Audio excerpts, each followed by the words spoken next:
para o final da aula. Sem mais delongas, queria apresentar o professor, não que precise de apresentação. O professor Luiz Freire é professor titular da Direito Tributário da Faculdade de Direito da USP, sócio no Lacaz Martins Pereira Neto, Gurevich Freire, doutor e livre-docente em Direito pela Faculdade de Direito da Universidade de São Paulo, presidente do IBDT, o Instituto Brasileiro de Direito Tributário, vice-presidente da Associação Brasileira de Direito Financeiro, membro da ADIT, COADT e PDT, a própria Academia Paulista de Direito, enfim, professor, uma das maiores referências de direito tributário no Brasil.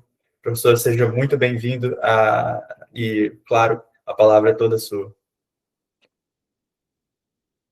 Muito obrigado. Obrigado pelo convite para estar com vocês. Bom, gostei do convite, dar um apoio para vocês e tentar conversar um pouco sobre esse tema todo. Bom, vamos entrar direto aqui. Acho que para o pessoal que está no YouTube sabe que nós já ensaiamos o que eu vou fazer agora. Só que uma coisa é o ensaio, outra coisa é a prática. Vamos verificar aqui se eu vou conseguir agora. Vou fazer aqui compartilhar a janela. Daí eu vou pôr aqui, vou mandar compartilhar e vou colocar e eu suponho que vamos verificar aqui. Aqui nós temos, tudo que eu estou vendo está certinho. Tudo perfeito, professor. Nós estamos aqui, então, esse é o tema. Vamos falar de tributação do setor de serviços e profissionais liberais. Muito obrigado pelo convite. Bom, gente, vamos começar nossa conversa aqui, que vocês me interrompam quando quiserem. Para falar a questão do setor de serviços. Isso aqui eu quis pegar, eu peguei de jornais, esse tipo de reclamação que vocês devem ter lido muito por aí, ou seja, que a reforma tributária pode elevar custos e alterar a competitividade do setor de serviços. Vai levar impostos do setor de serviços e pressionar preços. Ou seja, parece que o setor de serviços fez, no mínimo, um belo trabalho de comunicação social para dizer que eles iriam pagar a grande conta, que eles seriam os pagadores da conta, não é isso que vocês devem ter essa noção? Então, eu queria começar por aqui, para dizer que, na verdade, para mim, isso é um mito, essa ideia que a reforma tributária vai aumentar a carga tributária em geral do serviço, coisa parecida com isso. Por que eu digo isso? Porque é bom lembrar que boa parte do setor de serviços presta serviço para contribuintes. Ou seja, é claro, vamos pensar assim, para começar, tem um setor de serviços que é o pequenininho, a manicure, etc, etc. A gente vai ver no final, estão lá no simples, para elas não vai mudar nada, não precisa mudar nada. Mas vamos tirar ou seja, boa parte do chamado setor de serviços, daqueles milhões de contribuintes e tudo mais, não vai mudar nada porque eles são simples.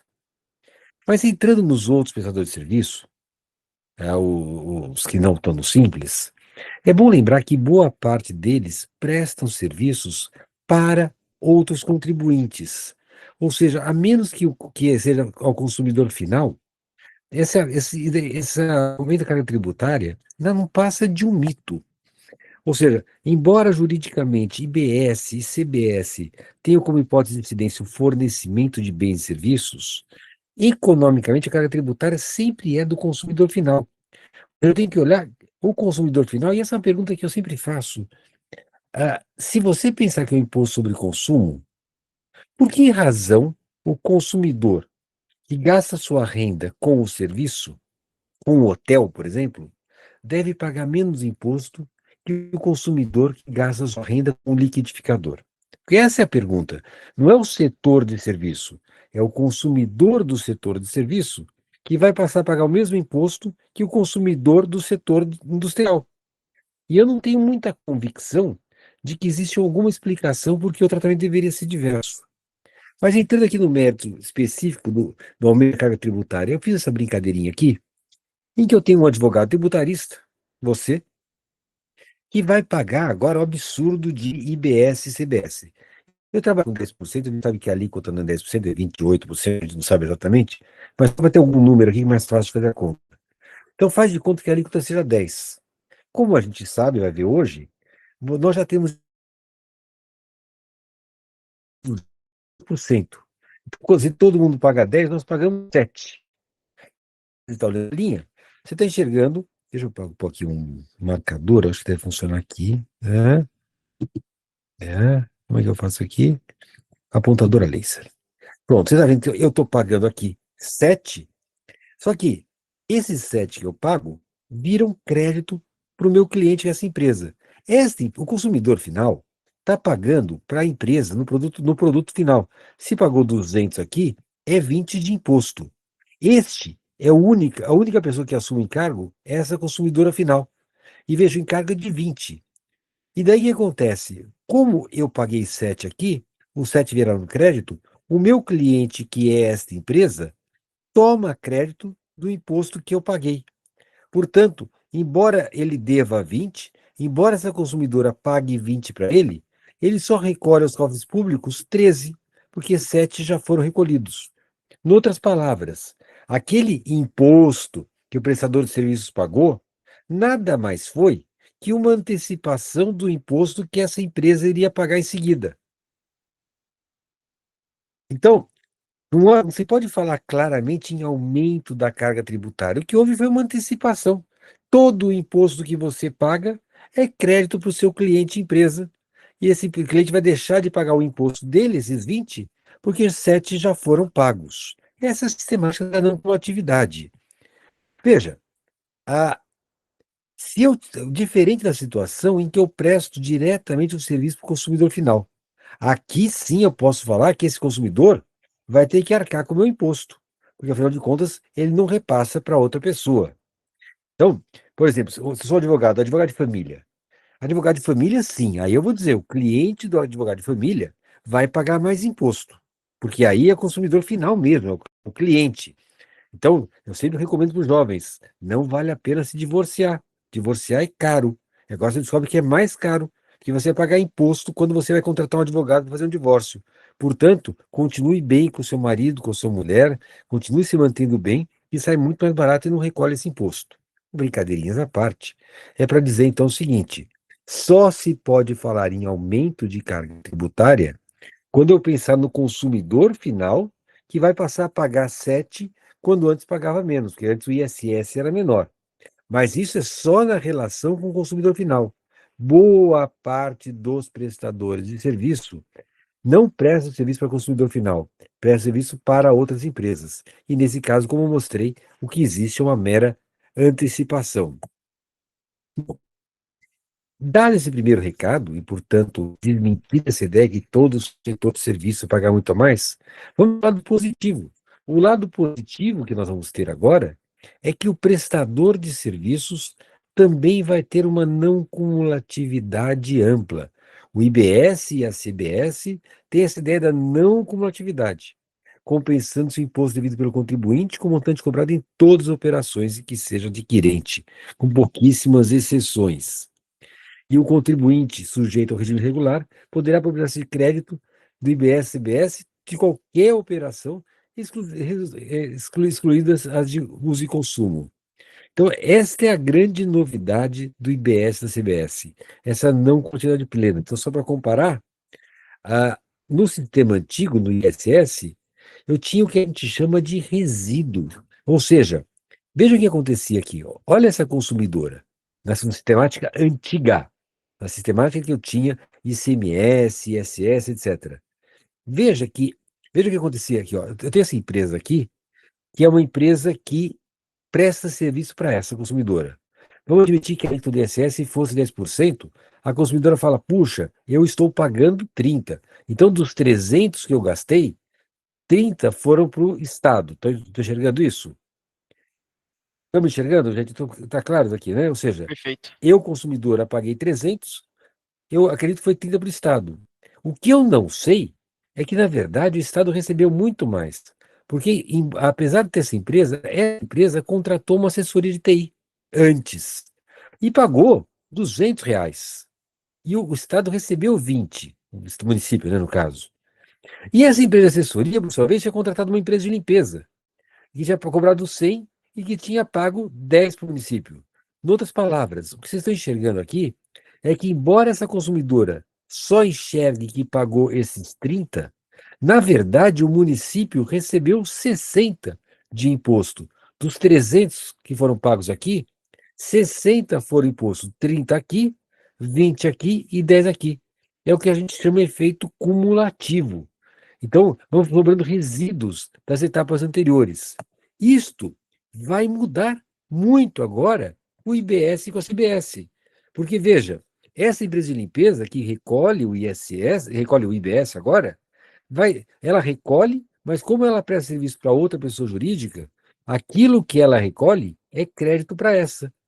Então, embora essa devesse pagar 20, como tem o crédito de 10, só paga os outros 10. Idem para cá, é a não cumulatividade. Em outras palavras, agora a consumidora sabe que se ela pagou 30, o que o município recebeu foi só 30 e nada além disso.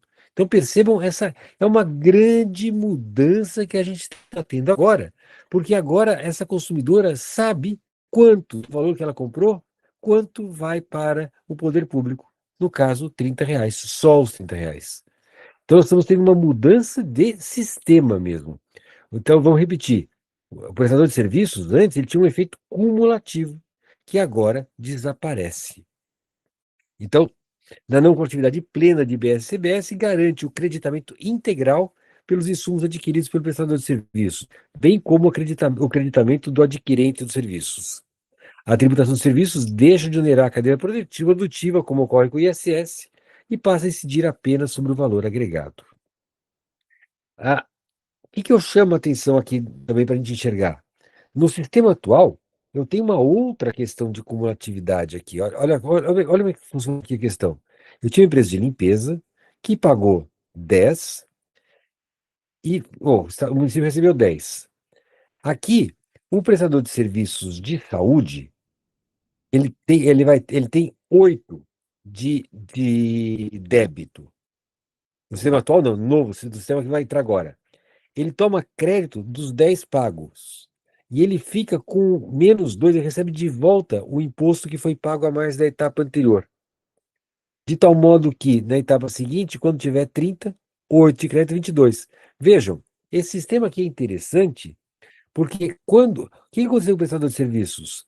A alíquota dele é reduzida. A gente vai ver daqui a pouco que serviço médico tem uma baita redução da alíquota. Mas isso não impede que ele tome crédito de todo o imposto pago na etapa anterior.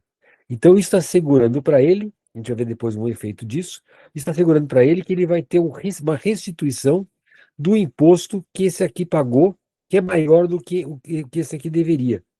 Essa sistemática permite, eu vou repetir, permite na nova sistemática, não com uma atividade plena. Então, esta consumidora sabe que recolheu 30 de imposto, e de fato foram 30, 22 aqui, 10 aqui, menos 2 aqui, deu os mesmos 30. Então, mesmo com a alíquota reduzida, o creditamento é integral. Veja, a alíquota reduzida é integral, o que significa que eu não tive resíduos sendo criados. Esta é uma grande novidade, uma novidade positiva do sistema.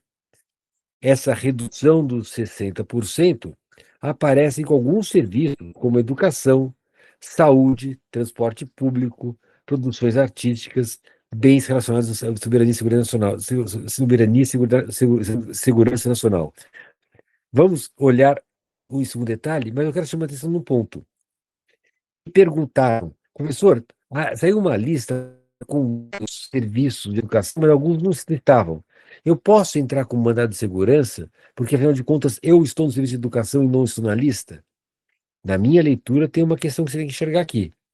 Veja que a Constituição não diz que qualquer serviço de educação terá a alíquota reduzida.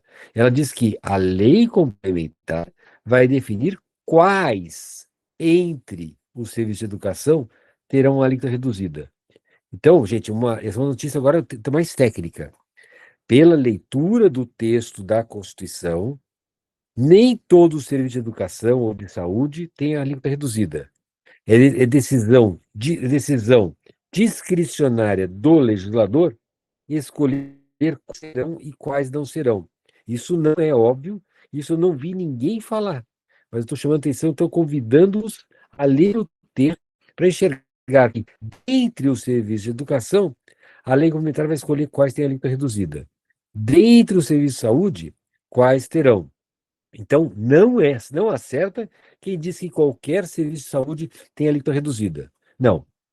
Qualquer serviço de saúde desde que seja na lei complementar. A lei complementar não pode incluir algo que não seja serviço de saúde, mas dentro do serviço de saúde ela vai escolher quais tem a lei reduzida ou não.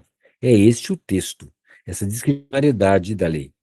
Então, dentro desse serviço de saúde, educação, etc., a lei complementar escolhe vários que terão uma redução de 60%. Educação, por exemplo.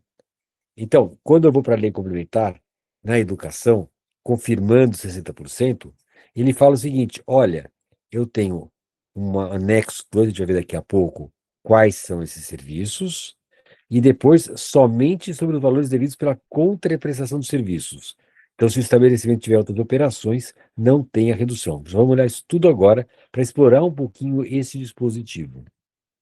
Então, primeiro ponto aqui. Então, se eu tiver uma escola, mas a escola tem um restaurante, uma cantina, a cantina não tem os 60% de redução. É o serviço de educação e não outros serviços prestados pelo estabelecimento de educação. Se eu tiver venda de uniforme, idem. Essa venda de uniforme não está protegida pela redução. E tem uma lógica para isso. Por quê? A ideia do legislador é o seguinte: olha, o consumidor da cantina podia comprar comida na escola ou em outro lugar, mas eu não tenho por que dar um tratamento diferenciado pelo local que ele comprou. Afinal de contas, é consumo de comida e é um tratamento próprio de bares e restaurantes, qualquer que seja. E idem o consumidor de uniforme. Qual a diferença entre eu comprar um uniforme na lojinha que está na escola ou numa outra loja concorrente que fica fora da escola? Por que que uma não pagaria imposto, ou pagaria imposto menor, e outra não? Então, por uma neutralidade, me parece acertado aqui, que o legislador complementar vai dizer: olha, serviço de educação é uma coisa, outras operações no estabelecimento de educação não estão protegidas pela redução, até porque as operações poderiam acontecer fora desse estabelecimento. Ou seja, educação só acontece na escola. Cantina acontece em qualquer lugar. Educação só acontece na escola. Venda de roupas em qualquer lugar. Então, neutralidade concorrencial, eu vou dizer que comprar uniforme dentro da escola ou fora da escola, a tributação vai ser a mesma. Me parece acertado. Eu não consigo criticar essa decisão do nosso legislador complementar.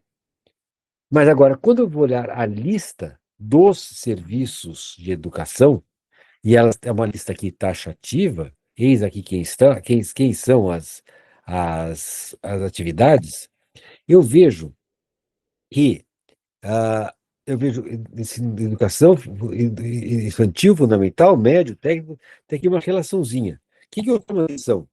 Alguns serviços que, para mim, poderiam ser considerados de educação, não o foram pela lei complementar. Pense no que a gente chama de cursos livres. Então, seja um curso de línguas, seja um curso de música, que claramente são educação, lamento dizer, não tem alíquota reduzida, porque não estão no anexo. E nós vimos há pouco que é discricionariedade do legislador complementar decidir quais serviços de educação têm alíquota reduzida. Então, nossa lei complementar, para o bem ou para o mal, eu diria para o mal, não me agrada essa ideia, acabou discriminando, acabou dizendo que cursos de língua não tem o tratamento de outros cursos que estão mencionados aqui. Eu até fiquei, tenho curso de língua nativa de povos originários, naturalmente, o inglês não é língua de povos originários, então por isso que me parece que não está aqui dentro. Bom, serviços de saúde, gente. Também no serviço de saúde nós temos uma alíquota reduzida e também temos um anexo com relação aos serviços de saúde. Então já tem. Agora, o que que eu vou ler aqui? Ah, as operações que já existiam e que não estão na lista, não vão ter redução, tem que existir na lista. A lista, chama atenção, não é verticalmente taxativa e horizontalmente explicativa. O que eu quero dizer com isso? Para o ISS, a jurisprudência é tranquila. Embora seja uma lista, ela é taxativa, eu sempre vou entender que os itens que estão lá são só exemplos. Então, outros parecidos também estão na lista. Isso não vale para essa lista do anexo 3. Veja como isso é evidente aqui, olha. Olha como era o ISS. O ISS tinha uma lista, ó, informática e congêneres, pesquisa de qualquer natureza, prestação de locação e congêneres, saúde e congêneres. Então perceba que a lista do ISS, ela, embora fosse uma lista taxativa, os itens dela eram sempre exemplificativos, sempre permitiam que eu incluísse, viesse a incluir um outro lá no meio. Isto não é verdade com a lista que eu tenho agora. Ele fala assim, serviços cirúrgicos, serviços ginecológicos, não tem a palavra congênere nenhuma vez. Portanto, se o serviço de saúde não estiver nesse anexo, não vai ter a redução dos 60%. É um anexo grande, nós temos aqui quantos serviços distintos que aparecem, mas são só estes. A pergunta que existe, é uma pergunta agora jurídica, para você pensar, qual foi o critério adotado pelo legislador para incluir esse serviço de saúde e deixar de incluir outros? Essa pergunta é importante. Ou seja, esteticista é um serviço de saúde, mas não está aqui. Personal trainer, eu estou convencido que é um serviço de saúde, é a área de saúde. Tanto é, gente, eu peguei esse esteticista, o personal trainer, porque eu quero lembrar vocês, todos vivemos a época da Covid. Na época da Covid, logo que saiu a vacina, aquela vacina era a vacina do Butantan, né? Você se lembra que os profissionais de saúde foram os primeiros a poder ser vacinados. E naquela época, ninguém tinha dúvida de que o personal trainer era profissional de saúde. Então, estou chamando a atenção para a gente perceber como existe uma diferença entre esta lista e outra. O personal trainer, então, é serviço de saúde, foi para a Covid, mas não é considerado, agora que eu estou pegando esta lista que nós temos aqui, nessa lista para fins da redução de 60%. E a pergunta é: qual foi o critério para considerar que serviço funerário é serviço de saúde e o personal trainer não o é? Pergunta que a gente faz, e a pergunta não tem uma razão de ser. E talvez eu tenha aqui uma violação à igualdade. O professor Klaus Tipker nos ensina o que é a igualdade em relação à identidade, para nos ensinar que o princípio da igualdade exige que eu tenha um critério de comparação para saber quem está dentro e quem está fora, segundo o professor Tipker. Ou seja, a discricionariedade da lei complementar não pode significar que situações iguais tenham um tratamento diferenciado. Eu preciso saber por que uma situação é diferente da outra. Qual é o critério? Então, para atender o princípio da igualdade, eu preciso olhar a lista do anexo 3, encontrar algo que faz com que todos aqueles serviços preencham. No entanto, o serviço do personal trainer não preenche aquele requisito. Então, a pergunta que eu estou fazendo, e essa é uma pergunta importante: existe um critério constitucionalmente válido que justifica a inclusão dos serviços listados e a exclusão dos serviços prestados por personal trainers, por exemplo? Ou seja, por que o personal trainer, por que todos os serviços de saúde listados têm 60% e o personal trainer, que também é de saúde, não tem? O que o faz distinto? Eu, pessoalmente, tenho dificuldade de entender o serviço da funerária tem que o serviço do personal trainer não tem.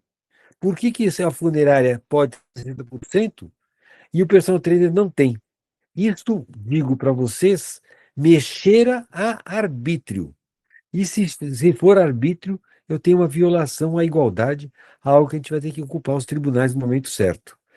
Veja, a pergunta é: por que alguns serviços de saúde estão dentro e outros não estão fora? Estão fora? Qual foi o critério do legislador para fazer uns e outros? E é isso que o princípio da igualdade exige que a gente pense. Bom, avançando, já que eu falei de serviços de saúde, já embora não seja exatamente tributação de serviços, mas só para fechar o quadro do serviço de saúde, dizer que dispositivos médicos também têm um tratamento de uma redução de 70%. Então, não só os serviços de saúde, mas dispositivos médicos do anexo 4 também têm esse tratamento. Lembrando aqui que que o Ministério da Fazenda vai, a cada 120 dias, poder rever quais são os dispositivos médicos que poderiam ter esse benefício. Agora, desde que esses dispositivos médicos que não existiam na data da revisão anterior. Então, sempre aquela história, somente as novidades é que poderão vir a ser incluídas na lista. Aqueles que já pré-existiam, não. Então, dispositivos existentes de janeiro de 2025, por exemplo, não podem ser incluídos numa nova lista. Aqui, gente, só para curiosidade, olhar a lista que existe hoje, são 105 itens, e dá a mesma dúvida que eu fazia há pouco. Por que que esses itens têm a redução de 60% e outros não têm? De novo, a questão da igualdade vai se plantar do mesmo modo. Sempre que eu pensar em lista, eu vou me perguntar por que que este tem e outro não tem. O que justifica que outros não tenham? Eu não vou ficar entrando no mérito aqui, são 105 itens. Ainda com relação à saúde, lembrar que os planos de assistência à saúde têm um regime especial, a gente vai voltar a ver isto, mas o fato é que a base do cálculo do IBS e do CBS não é todo o valor do serviço que eu pago, porque eles podem deduzir, entre outras coisas, as indenizações, aquilo que eles acabam pagando para terceiros por conta do serviço deles. Então, se eu tenho um plano de saúde que paga o médico, o valor que ele paga para o médico é deduzido da base de cálculo dele. A gente vai voltar a isso depois. Bom, eu também tenho a redução de 60%. A, e agora, o adquirente do plano de saúde, em princípio, não tem crédito. Mas daí vem que isso não se aplica deixa eu falar sobre isso. Não se aplica, ou seja, não é com consumo pessoal, aquele, aquele, aquela assistência à saúde adquirida diz aqui a letra F, assistência de saúde ou plano de saúde em decorrência de acordo ou convenção coletiva de trabalho. Então veja que a lei complementar deu um tratamento diferenciado se eu contratar um plano de saúde euzinho ou se a minha empresa contratar um plano de saúde em termos de convenção coletiva de trabalho. Porque se ela contratou nos termos de uma convenção coletiva de trabalho, ela vai tomar crédito. Agora, se eu contratei na pessoa física, eu morro com esse tributo. Tem uma diferenciação aqui. Então, e é curioso que o critério não é ser fornecido por empresa, é ser fornecido por empresa em decorrência de acordo com o plano ou coletivo de saúde, desculpa, convenção coletiva de trabalho. Então, isso me gera uma pergunta que eu queria fazer para vocês, é que se o empregador, dois empregadores, fornecem plano de saúde, uns fornecem plano de saúde, mas esses fornecem porque existe um acordo ou convenção coletiva. E outro fornece, mas não tem esse acordo ou convenção coletiva. O primeiro toma crédito, o segundo não toma. Eu tenho muita dificuldade, minha gente, de explicar isso. Porque, claramente, acordo ou convenção de coletivo de trabalho existe em grandes empresas, uma indústria faz isso, etc. Mas, vamos ser sinceros, uma loja, um bazar, que tenha 3 ou 4 empregados, não faz um acordo coletivo de trabalho. Quer dizer que se esse bazar resolve contratar um plano de saúde para os seus empregados, que é super meritório, ele não vai poder tomar crédito. Eu não consigo achar isso correto. Eu não consigo achar que essa discriminação possa ser feita no nosso sistema constitucional. Eu vejo aqui uma discriminação odiosa exigir que eu tenha uma convenção coletiva de trabalho. Para mim, essa exigência, em decorrência de acordo com a convenção coletiva de trabalho, é inconstitucional. Pronto, usei a palavra. É inconstitucional. É inconstitucional porque é uma discriminação inaceitável. Eu não posso exigir e admitir que dois empregadores que façam exatamente a mesma coisa, um possa tomar crédito, outro não possa, e a razão por que o primeiro pode é porque tem uma convenção coletiva que o segundo não tem. O segundo é aquele bazarzinho. Não consigo achar isso aceitável, gente. Bom, continuando nos serviços, o Serviço de Produções Nacionais Artísticas e Culturais também tem uma redução de 60%. Está aqui o serviço, assim, espetáculos teatrais, shows musicais, carnaval, folclórica, eventos acadêmicos como congressos, conferências, simpósios, feiras de negócios, exposições, feiras, galerias, obras de arte tudo reduzido com uma redução de 60%, esses aqui escolhidos como tal. E tem agora uma perguntinha. Notem que o legumentar diz que, desde que serão produções realizadas no país, contenham majoritariamente obras artísticas, musicais, literárias ou jornalísticas de autores brasileiros ou interpretados por artistas brasileiros. Uma clara proteção. Temos um probleminha. Temos um probleminha. É uma discriminação de serviços nacionais em relação a serviços estrangeiros. E eu acho que vocês conhecem o probleminha. O probleminha é que o Brasil é signatário do GATT. E no GATT é expresso dizendo que nenhuma proibição ou restrição será aplicada por uma parte contratante à importação de um produto originário do território de outra parte contratante ou à exportação de um produto destinado ao território de outra parte contratante. Podemos ter algum problema, porque tem o GATT e tem o GATS no mesmo sentido. Essa discriminação pode ser problemática e o Supremo já se manifestou, tem até súmula, no caso do bacalhau da Noruega, para dizer que eu não posso dar um tratamento diferenciado ao bem importado em relação nacional. Essa discriminação pode dar algum problema para nós, sim, viu? Eu olho isso aqui incomodado. Bom, serviços de comunicação institucional também tem 30%. Ah, Aqui nós temos serviços de comunicação institucional à administração pública, direta ou indireta, serviços de relações com a imprensa e serviços de relações públicas em geral aqui. Bom, o que é interessante é que a gente verifica, pelo menos parece ter o texto, que eu tenho sempre uma ideia de que eu estou prestando serviço para a administração pública direta, autarquias, etc. Reparem que o caput fala, por exemplo, qualquer um, é prestado à administração pública, autarquias e fundações públicas. Então vem a pergunta, essa redução de 60% fica meio questionável, porque afinal de contas, se é o poder público que é o adquirente, aquilo que eu pago aqui vai ser integralmente destinado ao ente federativo contratante.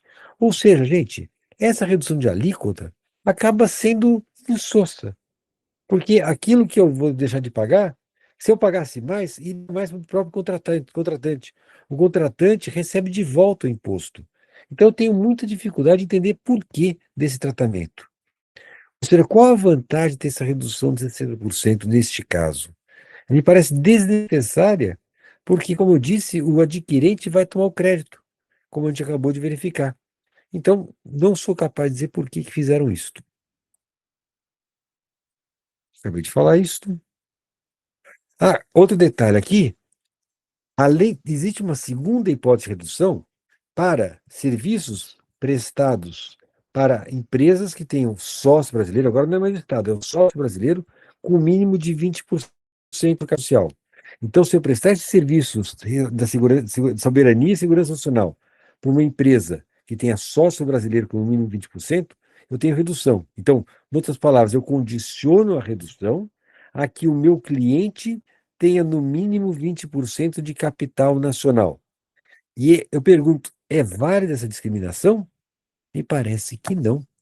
E quando eu pego a Constituição na redação original, existia uma diferenciação entre empresas brasileiras e empresas brasileiras de capital nacional. E eu podia dar algumas proteções para a empresa brasileira de capital nacional. Ou seja, o critério quem é o dono do capital era relevante na Constituição na redação original. Só que, desde 95, esse artigo 171 já não existe na Constituição. Em outras palavras, eu não posso discriminar as empresas brasileiras em razão do seu capital. Então, dizer que eu só dou crédito porque a empresa tem 20% do capital com nacionais, me parece contrariar a Constituição. Eu não posso ter essa discriminação mais. Podia até 95, mas hoje eu não posso. Eu acho que nós temos um problema aqui também. Transporte público. Eu tenho aqui que o serviço de transporte público coletivo de passageiros está isento do IBS e do CBS. No que eu pude ver, não sei se eu estou enganado, mas eu, lendo a Lei Complementar de 2014, Não encontrei outro caso de isenção. A alíquota zero, sim. Mas isenção é o único caso de isenção. Então, os serviços de transporte público estão isentos do IBS e da CBS. Essa isenção não é necessariamente algo tão bom, hein? Só chama a atenção disso. Porque a isenção não implica crédito e acarreta anulação do crédito relativo às operações anteriores. O que significa que, se eu tenho o serviço. Gente, entendam isto. Se eu tenho uma empresa prestadora de serviço de transporte que é isenta, aquilo que ela comprou que foi tributado, desaparece o imposto sobre aquilo. Então, eu tenho um efeito cumulativo. Deixa eu tentar explicar isso melhor.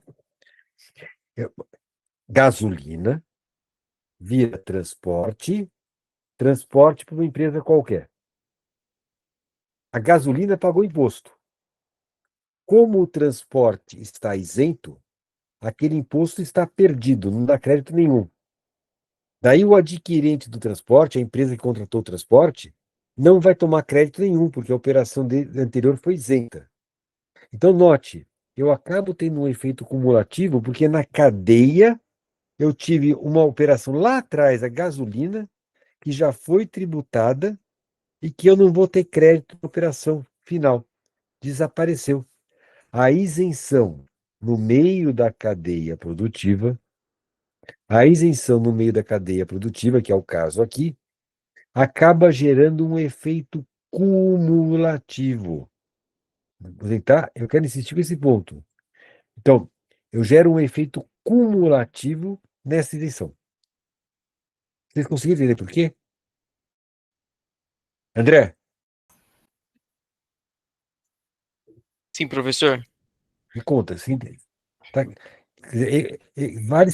Eu vejo pouco de vocês, daí que vocês me falam assim, ó, não entendi, não está claro.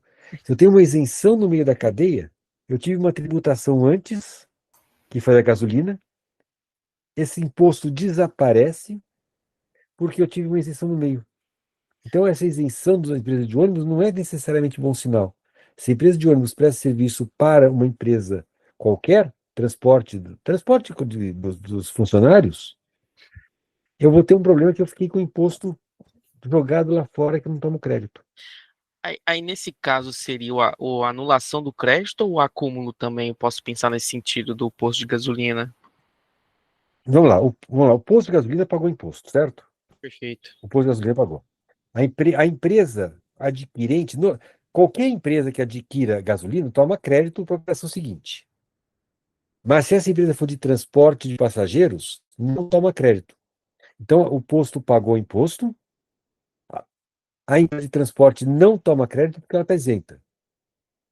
Daí ela presta serviço para uma fábrica, porque ela está transportando operários. A fábrica não toma crédito, porque não foi pago nenhum imposto sobre o transporte, embora tivesse sido pago imposto sobre a gasolina do transporte. Entendi. É um efeito Professor, residual cumulativo. Fala. no fim do dia, isso Diga. não vai um pouco de encontro com o próprio princípio da neutralidade, que enfim, Vai, ficou. vai. Sim, senhor. O que está verificando é que o discurso da neutralidade tem algumas falhas. Você acabou de aprender uma falha que existe, sim. Esse dispositivo da Constituição, que está aqui no parágrafo 7º, e esse da lei complementar, geram um efeito cumulativo, sim. A tal da não cumulatividade ampla tem uma exceção com a isenção. Como eu disse para vocês, para nossa sorte, o único caso de isenção é o do transporte.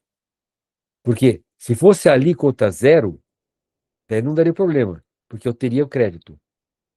Mas o transporte não está com a alíquota zero, está isento.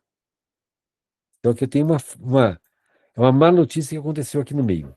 Professor, a minha Fala. dúvida é, o principal afetado, na verdade, não é nem quem recebeu a isenção, mas sim as pessoas que tomam serviços dos isentos, né? Sim, senhor. A indústria que contrata esse transporte. Porque se for consumidor final, não é problema, porque eu não tomaria crédito. Mas se o transporte é feito no meio da cadeia, no caso do ônibus que serve para trazer os trabalhadores, Aí eu tenho problema, tá? No crédito, embora tenha sido pago imposto na etapa anterior. Você entendeu? Entendi, professor. Muito obrigado. Bom, falando ainda sobre a questão do setor de serviços, agora vou entrar no local da prestação de serviços. Eu vou mostrar para vocês uma série de regrinhas e depois eu vou problematizar isso. A série de regrinhas que a gente vai verificar o que está no texto da lei. Que conforme o tipo de serviço, eu tenho um local onde o serviço é considerado prestado. Por que isso é relevante? Porque a alíquota sempre é a alíquota do destino. Então, e lembrando assim, cada município pode ter sua alíquota distinta.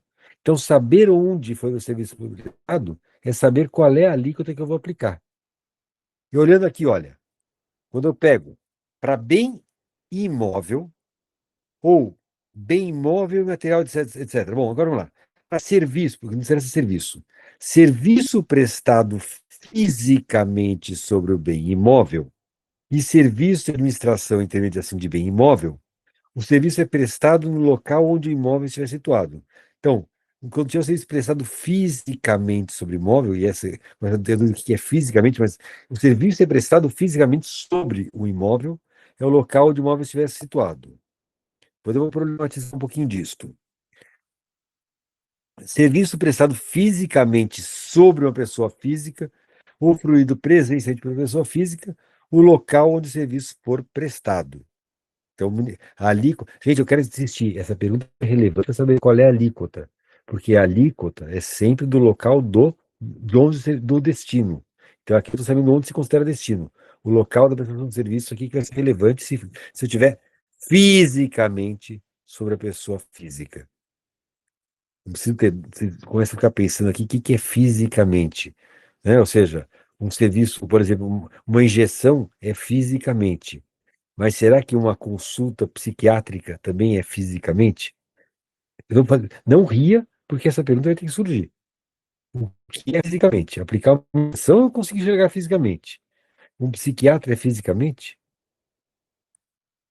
Ah, planejamento de eventos, o local do evento a que se refere o serviço. Então, feiras, etc, etc. Diga-me, planejamento ou organização de uma feira é onde houver a feira. Ah, serviços portuários ou prestados fisicamente sobre bem móvel. Material local da prestação de serviços. Então, se eu tiver aqui alguém que vai eu mandar meu relógio consertar no outro município, é onde for fisicamente prestado o serviço. Transporte de passageiros, local do início do transporte. Isso não é muito difícil normalmente. Transporte de carga, o local da entrega. Olha, um é onde começou o transporte, aqui é onde foi entregue o bem ao destinatário. No caso das estradas, é a regra que já vale hoje para o ISS. Eu vou considerar o serviço prestado em cada município por onde a estrada passar, proporcionalmente à área, à extensão da via naquele município. Isso já existia. Serviço de telefonia fixa e outros serviços de comunicação com cabos, com fios, com o local da instalação do terminal. Será onde tiver o telefone, é que vai considerar. Onde está o modem, é onde vai ser considerado. Daí tem demais serviços. Puxa, o local do domicílio principal do adquirente ou do destinatário, conforme a operação seja onerosa ou não onerosa. Essas são as regras vistas. E agora vamos começar a precisar. E agora, gente? Olha esse caso. Está aproveitando ainda. Sim, professor. Vocês estão colocando, vocês ainda estão com a figura do. Alô? Oi, professor. Que A tela gente vocês está vendo estão vendo? agora local da prestação de serviço. E depois embaixo, arquitetura. Agora chegou. Então, olha que pergunta. Ó. Eu tenho um projeto de arquitetura para uma reforma de um galpão. O contrato foi fechado na sede da empresa aqui em Porto Alegre. O galpão está em Campinas e o projeto é feito pelo escritório de São Paulo. Qual a alíquota que eu aplico, gente? Eu acho que é de São Paulo, que é Campinas? onde está o imóvel.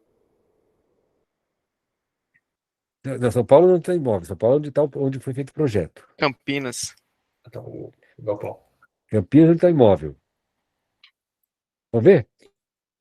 Se o serviço foi prestado fisicamente sobre o bem imóvel, é Campinas. Mas um projeto é prestado fisicamente sobre o imóvel? Ou eu estou na hipótese residual? Eu quero mostrar, gente, porque quem disser que não vai mais ter contencioso, vamos passar algum tempo esse tipo de discussão. E essa vai ser a discussão que a gente vai conviver agora. Outro caso. Análise clínica de sangue. Então, eu tenho uma pessoa de Curitiba, vai recolher sangue em Campinas. O sangue recolhido em Campinas vai pro laboratório de São Paulo, mas o laboratório de São Paulo não tem nenhum médico lá. A médica está em Florianópolis com o seu laptop examinando isso. Onde foi prestado este serviço? Ainda creio que Campinas, Por Campinas, por quê? onde Fisicamente. foi realizado fisicamente. Prestado fisicamente sobre a pessoa física. É um bom argumento, eu acho que é válido, e não no residual, que seria do adquirente, que era Curitiba. Mas olha que coisa curiosa. Aliás, só para dizer, essa ideia do recolhido foi a solução que hoje em dia para o ISS faz isso. Hoje em dia, o local onde é recolhido, onde se recolhe o material, é o local da prestação de serviço também hoje em dia. Mas só para uma brincadeirinha, eu lhe pergunto, se é isso, se é o local onde foi recolhido o material, e ficou claramente, vocês estão enxergando aqui, no caso da pessoa física, seria Campinas, e se fosse exame de fezes, hein? Eu saiba, você recolhe isso em casa. Você entrega um potinho lá. Você vai me dizer que o serviço foi prestado onde você entregou o potinho? Veja, gente, aqui é mais complicado, né? Aqui o serviço não foi prestado fisicamente sobre ninguém. Você mesmo que recolheu. Você recolhe o seu potinho em casa e você entrega. Então veja que eu vou ter exames que são prestados fisicamente e outros que não são fisicamente, com tratamento diferenciado. Aqui vai complicar. Professor, Bom, é, fala. só Posso de só fazer? curiosidade, Kaique, por favor. Não, eu só ia falar, acho que um argumento seria de que seria onde foi feita a análise do objeto do exame. Acho que seria um Mas, mas olha o texto da lei. A lei não abriu esse espaço. A lei não abriu esse espaço. sobre a pessoa. Na lei do ISS antigo, você tinha razão. Eu tenho que saber onde houve o consumo. Eu tenho esses dois critérios. Tá vendo, Kaique?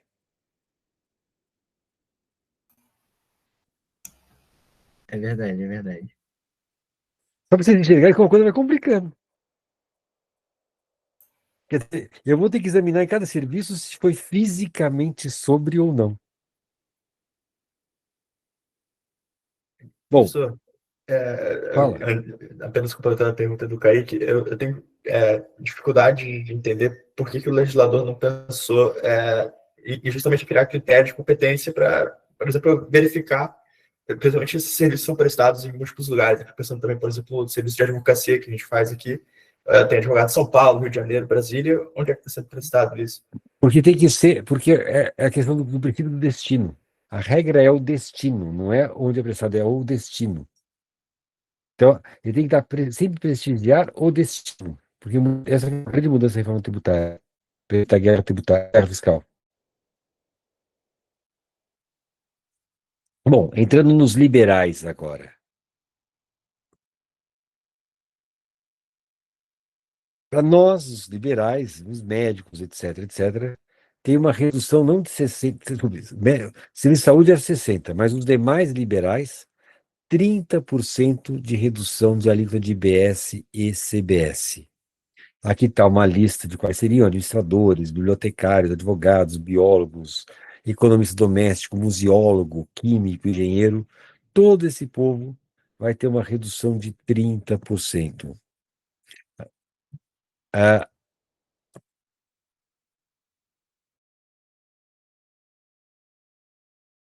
física, desde que os serviços sejam prestados vinculados à habilitação dos profissionais, Pessoa jurídica também tem, desde que os sócios tenham habilitações profissionais, desde que não tenha como sócio pessoa jurídica, desde que não seja sócio de outra pessoa jurídica e que não exerça atividade diversa das habilitações profissionais dos sócios. Daí eu vou ter os 30% de redução. O que é interessante, e foi muito bom que a lei complementar cuidasse disso, diz que não impede a redução a natureza da sociedade. Se ela é SA, se é limitada, isso é irrelevante, porque os municípios no ISS questionavam as sociedades uniprofissionais porque elas, conforme a forma jurídica que adotassem, isso desaparece. E o que eu gostei aqui é admitida também a redução, não é mais uniprofissional. Se eu tiver várias profissões, desde que a atuação de cada sócio seja sob habilitação, mantém-se a alíquota de 30%. Então, quando eu tenho uma sociedade que eu reúno dois profissionais, o engenheiro e o arquiteto. Desde que o engenheiro faça parte dele, o arquiteto dele, vai ter os 30%. Então, seja autônomo, seja por sociedade, a redução tem 30%. Se eu reunir vários profissionais, ainda tenho 30% nessa empresa de consultoria, que é mais ampla. Então, isso foi uma grande mudança. O conceito que a gente tinha até agora de sociedade uniprofissional desaparece. Como é que funciona o regime dos profissionais liberais? Aqui eu quis colocar, agora combinando tudo, colocando uma consumidora, um plano de saúde e um médico. Como é que vai funcionar agora a coisa aqui, gente? Vamos olhar. A consumidora está pagando 100. O plano recebe 100, mas ele não tributa os 100 porque 40 ele repassa para o médico. Você não se lembra, porque eu fui rápido aquela hora, agora eu vou chamar o detalhe disto, que a base de cálculo do plano de saúde é o que ele recebe, mas ele tem umas deduções, entre as quais o que eles chamam de indenizações, os 40 que ele paga para terceiros. Então, como ele repassa 40, ele só é tributado sobre os 60 dele. Note, ele cobrou 100, ele recolhe sobre os 60. Por sua vez, o médico, que recebeu os 40, vai recolher sobre os 40. Gente, que operação complicada. Você vai me perguntar, e agora eu vou fazer uma pergunta difícil, valiosa. Kaique, tá me ouvindo? Sim, sim. Kaique. Tô te ouvindo, Tá, sim. vou te fazer a pergunta. Esse sistema que eles fizeram, complicadésimo, poderia ter sido, vamos dizer que não fizesse nada. Fala o seguinte, olha, não tem redução no plano de saúde. Você tributa a 100, paga sobre o 100, mas você toma crédito do valor que você paga para o médico. Daria na mesma? Bom, me Se ele parece, tomasse crédito de tudo. Fala. me parece que sim, mas não tenho certeza. Parece que sim, mas não tenho certeza. Ou seja, o Kaique está nos dizendo que se ele pagasse sobre 100 e tomasse crédito do médico, daria na mesma que ele pagar sobre os 60. Ah, tem uma diferença. Eu não posso tomar crédito. Não, não, não, não, peraí, eu achei que vinha agora. Qual é a diferença? Eu achei que tinha uma coisa sobre isso. A diferença, Kaique, é que vamos fazer de conta, que pode acontecer, que ele pague para o médico, naquele mês, mais do que ele recebeu da consumidora. Porque cada mês é um mês, concorda comigo? Então pode acontecer de um certo mês, ele tem um valor negativo aqui. Em vez de ser os 40, vamos dizer que ele pagasse 120. O que aconteceria? A base de cálculo qual que seria? 100 menos 120, daria menos 20, seria não haveria imposto a pagar. Concorda comigo? Uhum, Está claro isso ou não? Se ele pagasse para o médico mais do que ele recebe da consumidora, ele não teria nada que pagar. Concorda? sim. O médico que pagaria imposto. Mas agora você enxerga um ponto curioso. A legislação não previu para este caso, que esse valor que ele pagou a mais, ele possa compensar no outro período. Então, veja o seguinte, o que vai acontecer. E essa é uma pequena maldade que tem aqui. Se por acaso, num certo mês, ele pagar um valor a maior, esse valor a maior não pode ser compensado no outro período em que ele não tivesse esse valor a maior. Agora, se fosse outra situação, a situação original, se o médico cobrasse 120, ele tomaria crédito de 120. Teria o débito de 100, ele ficaria com um saldo de imposto de 20, de crédito de 20. E esse crédito poderia usar em outros meses. Ou seja, está pior para o plano de saúde. Se o plano de saúde tomasse débito e crédito, na hipótese de o crédito ser maior que o débito, o crédito ficaria para o mês seguinte. Como, em vez de fazer crédito e débito, fizer essa dedução na própria base de cálculo, o eventual excesso está perdido. Entendeu o que eu falei? Entendi. Só que, então, já não é neutro aqui. Fizeram aqui uma pequena maldade com o plano de saúde que eles nem perceberam. Se eles gastam mais do que eles recebem, eu ia perguntar se tinha um motivo fala. para isso, para eles terem feito desse Não jeito. conheço, não conheço, eu não conheço o motivo, estou contando o fato. Bom, vamos lembrar que além desse caso, eu tenho o que é a modalidade de 60%. Eu ainda posso fazer o simples está permitido ainda, vai ser mantido, tá? Então, eu tenho o recolhimento unificado de todos os tributos. Então, boa parte dos prestadores de serviço vão continuar no simples. Lembrando que, se eu estou no simples, e, portanto, não recolhi imposto integral, aquilo que eu deixei de recolher não vai ser crédito do meu cliente.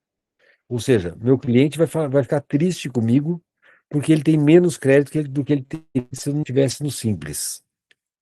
Ah, qual é o problema de eu estar no simples e meu cliente não está? Que meu cliente só toma crédito do valor que eu tiver recolhido.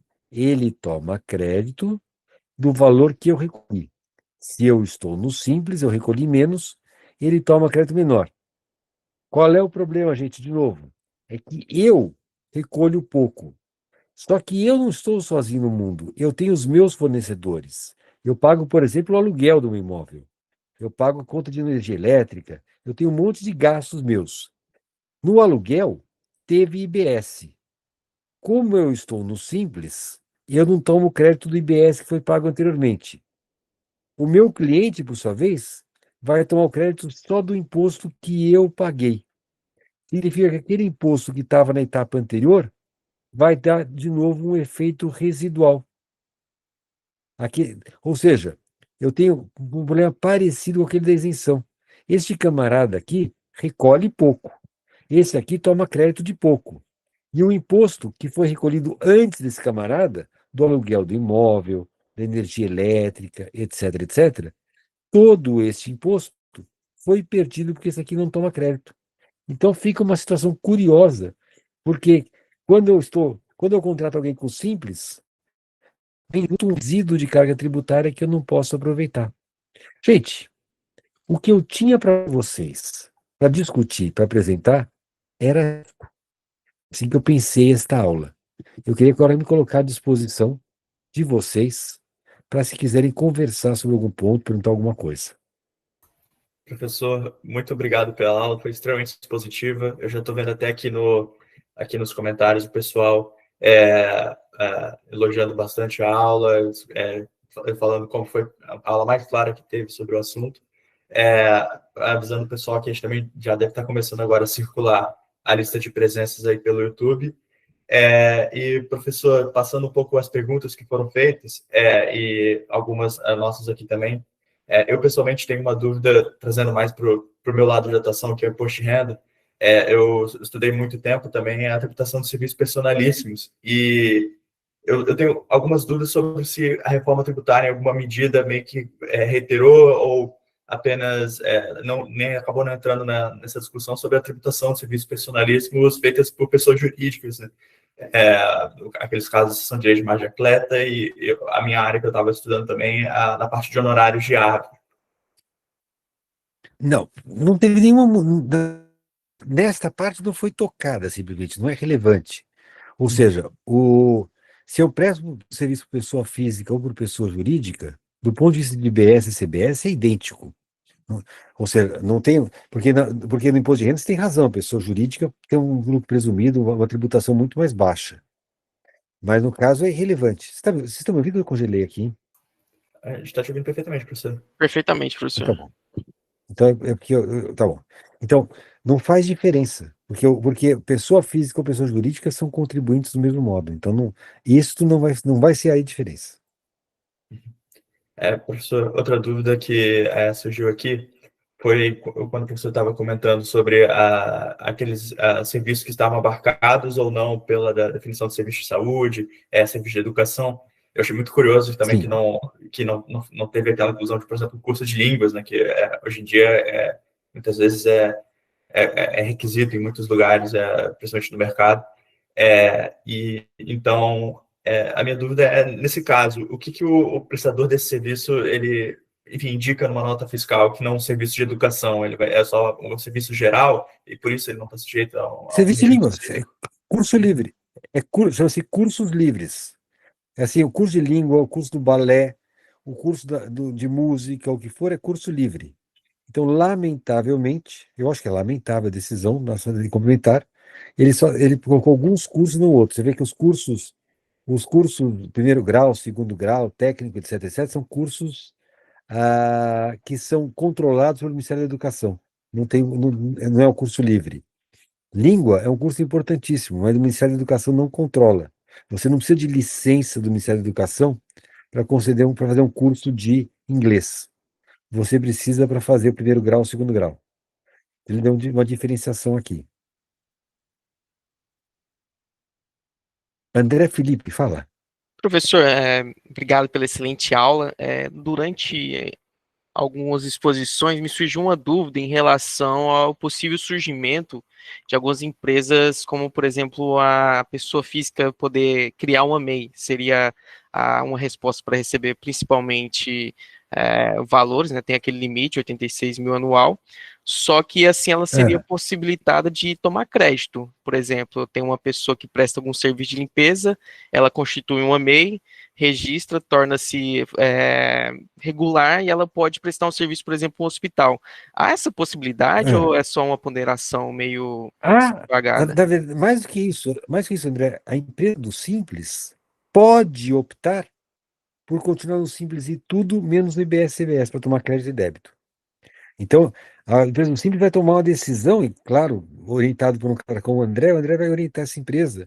Porque se essa empresa do Simples estiver no meio da cadeia, capaz de André dizer, olha, continue no Simples em tudo, mas entre no clube do IBS e CBS, que assim você toma crédito das suas etapas anteriores, que vão, de algum modo, ser transferidos para o seu cliente. Então, a empresa do Simples pode continuar no Simples e pode entrar no clube. Cara, perfeito.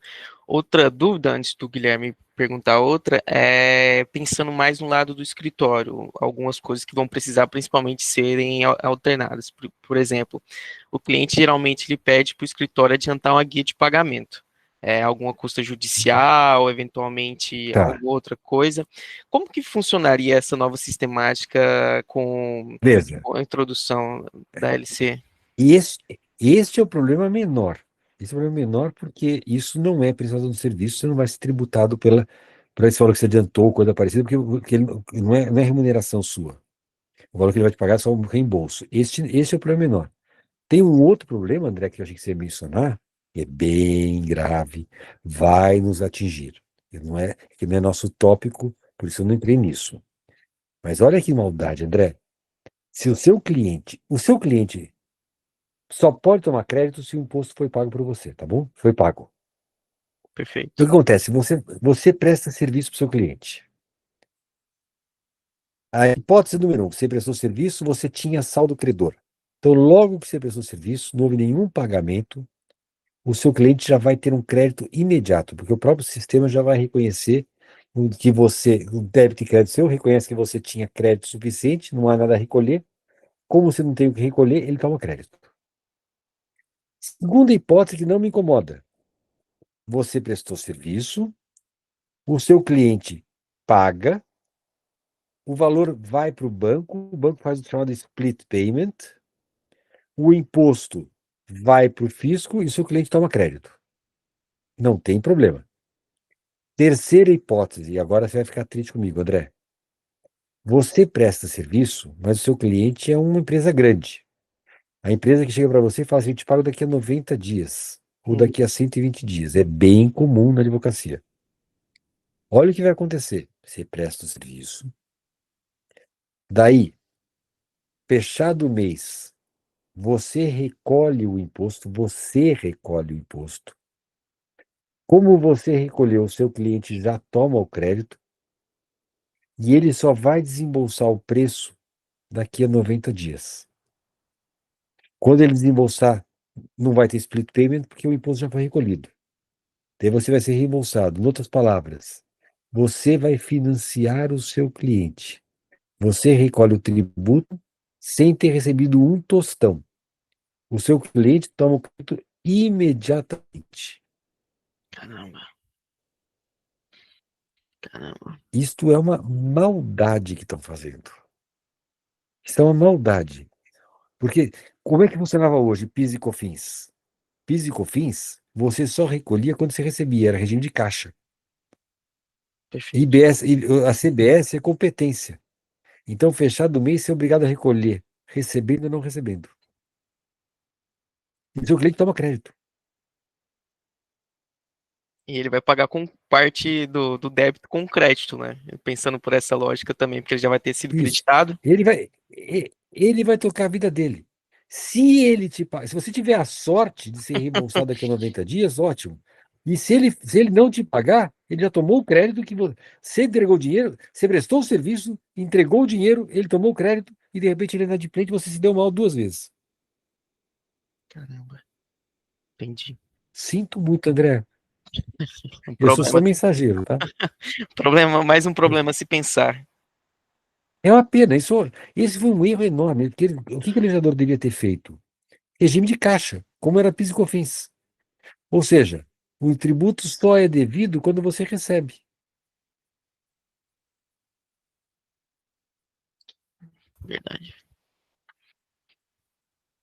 Professor, acho que, encaminhando para as dúvidas finais aqui, uma dúvida que surgiu foi no sentido de que o professor comparou como que a Lei Complementar 116 do ISS tem a equiparação horizontal, né, que fala dos congêneres. Sim. E Eu fiquei assimilado. pensando agora, em que medida que a gente pode aproveitar para a Lei Complementar 114 a 116 nessa comparação do serviço? Eu entendo que a parte do congêneres foi removida, mas em outras situações vai ter contencioso disso também?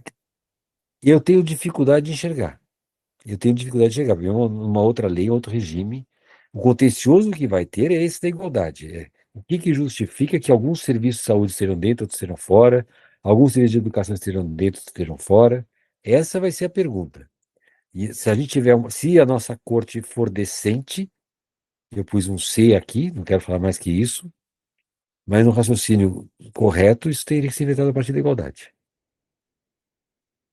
Eu, eu não tenho muita explicação, porque eu citei o caso do personal trainer, porque eu lembro na época da Covid que esses caras ganharam vacina antes da gente. Eu não havia dúvida que eles eram serviço de saúde. E quando eu vi ali serviço funerário como serviço de saúde, eu tive que o Lucas me explicar aqui e falar assim: olha, mas pensa bem, o serviço funerário pode ser porque é saúde pública, afinal de contas. Tá bom, mas, caramba, meu personal trainer é muito mais saúde e não tem. Eu acho que tem um problema. Professor, uma última dúvida do Rodrigo Demer. Ele perguntou se existe a previsão contratual de exigir do cliente a parte do imposto e parcelar apenas o serviço líquido. Acho que retomando aquela pergunta do André. Se você conseguir, tá ótimo, Rodrigo. Só que eu vou te contar uma coisa: os clientes são muito maiores que você. Se você presta serviço para multinacional, você vai nos termos que ele quiser. Se ele for bonzinho e fizer o que você quis, ótimo. Claro, você pode contratar uma coisa como essas. Mas a realidade não é esta. A realidade é que ele vai impor os 120 dias e pronto. O que a gente conseguir é que o legislador fizesse alguma coisa para dizer: ó, você só toma crédito quando você pagar, não quando o seu fornecedor pagar. Essa seria a proteção. Professor, acho que com isso acho que a gente encerra as nossas perguntas aqui. Queria agradecer novamente, professor, por aceitar o nosso convite e ministrar essa mais que excelente aula. É uma honra recebê-lo aqui em nome de todo o GTRI. Estamos muito honrados aqui em recebê-lo e agradecemos novamente, professor, para todo mundo que está assistindo a gente. Também obrigado pela presença e a gente está passando a lista aí no YouTube. Tá bom. Muito obrigado então, pelo convite. Fico honrado com o convite. Pergunte outras vezes. Eu estou sempre à disposição. Já falei, convidou, a gente aceita. É uma delícia ver gente contaminada pelo direito tributário. É contaminação do bem mesmo. Cá entre nós somos um pequeno grupo que se diverte em discutir essas coisas e acho divertido isso, né? Então é bom ver mais gente, ver jovens gostando disso. A gente tem lá no IBDT, a graça do IBDT, quando vê esses jovens gostando de discutir direito tributário. Isso é muito bom. Eu entendo cada um de vocês, porque é muito legal. Só posso dizer para vocês que isso não passa. E tributário todo dia é uma coisa nova, você pensar. Você vai sair agora pensando no exame de fezes, para perguntar se ele é fisicamente aplicado ou não é. Mas olha que delícia, olha que discussão gostosa. E olha o efeito que você vai ter entre o exame de sangue e o outro, e a urina, e não sei o quê. Se você for recolher no laboratório, daí talvez. Ah, não, mas eu fui recolher no laboratório, então foi prestado fisicamente. Não, eu levei no meu potinho de casa. Gente, vai ter coisas como essas, com consequência, a alíquota é diferente, porque cada município é uma alíquota. É verdade. Teremos É muito isso, que nos professor. divertir. Essas discussões são divertidíssimas e para a gente aqui que gosta muito de tributário, ainda mais deliciosa podendo debatê-las com você, professor. Agradecemos de novo Tá, estou por aceitar à o disposição. convite. Só mais uma coisa, professor, agradecer também, a gente teve aproximadamente 70 pessoas conosco pelo YouTube, em live, agora está praticamente 40 pessoas. E deixar aqui registrado, mesmo que intempestivamente, um feliz dia dos professores. Acreditamos que é a Obrigado. profissão mais singela e mais enriquecedora para a sociedade. O professor ele tem um papel fundamental de formar cidadãos, ainda mais um contexto tão importante como a reforma tributária. Ter a presença do senhor é um marco histórico, não só para o GTRI. Agradecemos todos os professores que estarão conosco, que já estiveram durante o curso, e a todos os presentes, e deixamos essa singela homenagem registrada ao senhor, que é, sem dúvidas, um ponto de start para todo acadêmico de direito, principalmente tributário, estudar as suas obras. Muito obrigado, professor. Muito, muito obrigado por suas palavras, gente. Então, estou à disposição sempre. E como eu tenho insistido, comece a frequentar. Se você não frequenta as mesas de debates do IBDT, frequente-as. Porque lá toda semana é essa alegria de discutir temas maravilhosos. Não sei se vocês assistiram hoje, mas assistam, participem das atividades do IBDT. É assim, é muito legal a mesa de debate, os cursos que a gente oferece. Seja associado do IBDT, André, não sei se você a Guilherme, se você é sócio do IBDT. Ainda Vocês não. como estudante. Então, André, como estudante, você paga meia anuidade. Nós estamos falando em R$ 400 por ano. E você recebe uns 5, 6 livros por ano. Livros de primeira qualidade. É um bom negócio ser sócio do IBDT para começar. E participar de uma Professor, entidade que. Fale. aproveitando essa deixa, eu fiz o ano inteiro do curso de Introdução e Atualização de Direito Tributário do BDT e é excelente, assim, é outro patamar, mudou totalmente minha perspectiva como segunda graduação em Direito Tributário, assim, a nível de graduação marcou um divisor de águas, assim, no meu profissional. A proposta é essa mesmo, assim, eu falo mesmo para quem é meu aluno, eu falo assim, ó, gente, você pode ter um aluno, professor A, B ou C, mas nesse curso você tem visões diferentes, é tão interessante você ter mais gente, esse curso de tarde, quem não fez, Kaique, se você não fez, faça-o, faça, é um ano legal, o que você faz de bom no sábado de manhã? Vai ficar para praia, tomando sol? Muito melhor ficar discutindo direito tributário, não é isso, Guilherme? Confirmo É que são os isso, melhores sábados, são esses, É verdade. tá certo, gente? tá show, professor, muito obrigado Um abraço, Um abraço, e até obrigado, a viu? professor. Boa próxima, noite, tchau, pessoal, tchau, boa noite a todos. boa noite.